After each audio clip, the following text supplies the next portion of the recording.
Now, first up, the one man that everyone really is talking about is, of course, Hardik Pandya. We will talk about him individually in a bit as well. But first up, if you had to assess the partnership that he had with MS Dhoni, would you say it's perhaps one of the great partnerships of recent times that you've seen? It is. Before that, of course, there was the Kedar Jadhav and Dhoni partnership, which actually made sure that the early loss was, steadied with that partnership. Jadhav played exceedingly well, out 10 short of a half century. But Dhoni had also played himself in by that time. And then he shepherded Hardik Pandya, because a young man can sometimes be impetuous. And having Dhoni at the other end actually was a very, very good thing, not just for Pandya, but also for the Indian team. Because he made sure that Pandya played himself in, and once Pandya was well set, he virtually gave him the signal for him to launch into the attack, an incredible attack that was from the young man. It was a game-changing innings. But while individually you're going to praise Hardik Pandya, you mustn't forget the role that Mahendra Singh Dhoni played.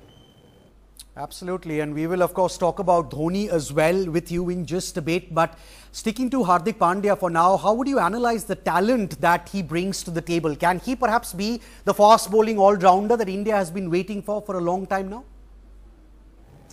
Well, I referred to him in one of my columns as Destiny's Child, and I think that's his destiny to be one of India's top players.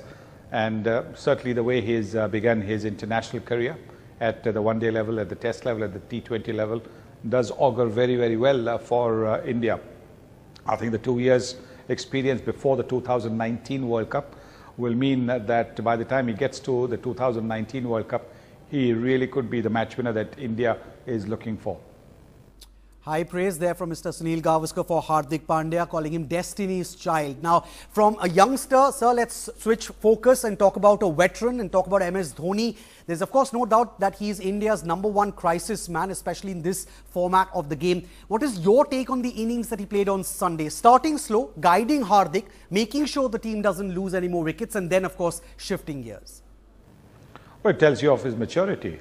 He sussed the situation up. He realized that if he'd got out going for a big shot, then there was nobody really to take care of the innings. What he wanted to do was to stay right till the end, or as close to the end as possible, because therein lie India's chances of getting to 250 plus. And that's exactly what happened, because he stayed around. He guided first Kedar Jadhav, and then he guided Hardik Pandya. And then, of course, Bhuvneshwar Kumar, who is growing in leaps and bounds as an all-rounder. He also played a very, very handy innings with the bat. Right, now from the batting, if we talk about the bowling now, Mr. Gavaskar, the way Kuldeep Yadav, Yuzvendra Chahal, the way these youngsters are bowling, clearly the wrist spinners are, of course, working for India. Do you think it will perhaps be difficult for someone like Ravindra Jadeja to now break back into the playing 11, at least in this series? Well, looks a little bit difficult because both these bowlers have bowled exceedingly well. They have shown that wrist spinners are not easy to score off because they come slowly off the pitch. The finger spinners can sometimes come a little bit quicker because their tendency is to bowl flatter and quicker to try and stop the batsman skipping down the pitch and hitting them for sixes. And against those kind of the finger spinners, it's a little bit easy to do. But against the wrist spinner, the problem is that the ball is slower and the ball grips and turns a lot more than the finger spinners' deliveries do. And that is the reason why I think playing the wrist spinners is a very, very good idea. Right, let's talk about what the Aussies will be discussing right now. They need to, of course, find a way to bounce back in the series, because if they go 2-0 down, it will, of course, be very, very difficult for them from there on. In that context, do you perhaps see them making any changes for the second ODI in Kolkata to their playing 11?